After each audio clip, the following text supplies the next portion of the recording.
Hi guys, እንዴት ናችሁ? ዛሬ ኦፊሻሊ የ30 ቀን ሰልፍ ኬር ዳያችንን ጀምረናል ማለት ነው። you guys know ለ30 ቀን ያክል ያለ ምንም ኬሚካል ራሳችንን ቴክ ኬር እናደርጋለን ተባብለን ነበር። ስለዚህ ይሄ day 1 ነው። ዛሬ እንግዲህ ፊታችንን ነው የምንንከባከበው። ያው ፀጉሬ ናቹራል መሆንን እንድለምደው ብዬ ነው እንደዚህ ሆኜ የመጣሁት። ስለዚህ ከዛሬ ጀምሮ በተፈጥሯዊ መንገድ በየቀኑ ቆዳችንን ፀጉራችንን ለአንድ ወር ያክል እንንከባከባለን ማለት ነው። ስለዚህ ይሄን አካውንት ሰብስክራይብ አድርጉ ጆይን ማድረግ የምትፈልጉ ወደ ቪዲዮ። ዛሬ እንግዲህ ራሳችንን የምንንከባከበው ተፈጥሯዊ ማርን ወይም ደግሞ ሃኒን በመጠቀም ነው።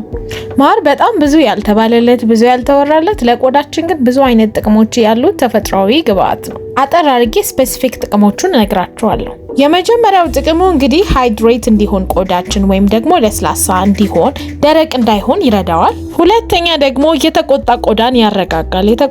የተቆጣ ቆዳን ያረጋጋል ማለትም ለምሳሌ ሽፍታ ሊሆን ይችላል፣ ሬድነስ ሊሆን ይችላል፣ እንዲሁም አክኒ ያረጋጋልናል። በውስጡም አንቲባክቴሪያ እና አንቲኢንፍላማቶሪ ፕሮፐርቲ ስላለው ለብጉር ይመከራል። ሶስተኛ እንግዲህ ናቹራል ኤክስፎሊዬሽን መንገድ ነው። ኤክስፎሊዬሽን ማለት ዴድ ስኪንን ለማንሳት። አራተኛ ማርን እንደ አንቲ ኤጂንግ ሜተድ መጠቀም ትችላላችሁ። በአራተኛ ደረጃ መጨማደድን ሪንክልን ያጠፋል ማለት ነው። ዛሬ 3 አይነት ማርን ፊታችን ላይ የምንጠቀምበትን መንገዶች ነው ማሳያችሁ። የመጀመሪያው ማርና ሙዝን በመጠቀም ነው። አሰራሩን ነግራችኋለሁ። እዚህ ጋር እንደምታዩት አንድ የደረሰ ሙዝ እንልጣለን፣ እንከትፋለን። ከዛ በኋላ በሹኪያ አድርገን እንፈጨዋለን ማለት ነው።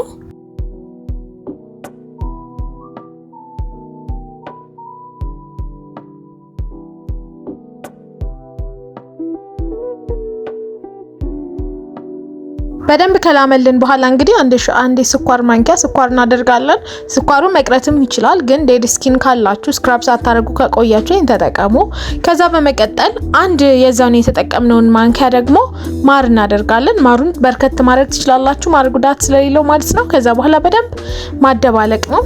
እዚህ መልኩ ዝግጁ ሲሆን እንግዲህ ፊታችሁ ላይ ተቀብታችሁ ከ15 ደቂቃ በኋላ መታጠብ ነው ማለት ነው። ሁለተኛው የማር አዘገጃጀት ደግሞ ማርንና እርድን ተጠቅመን የምናዘጋጀው አዘገጃጀት ነው። ስለዚህ ማራችንን እናደርጋለን።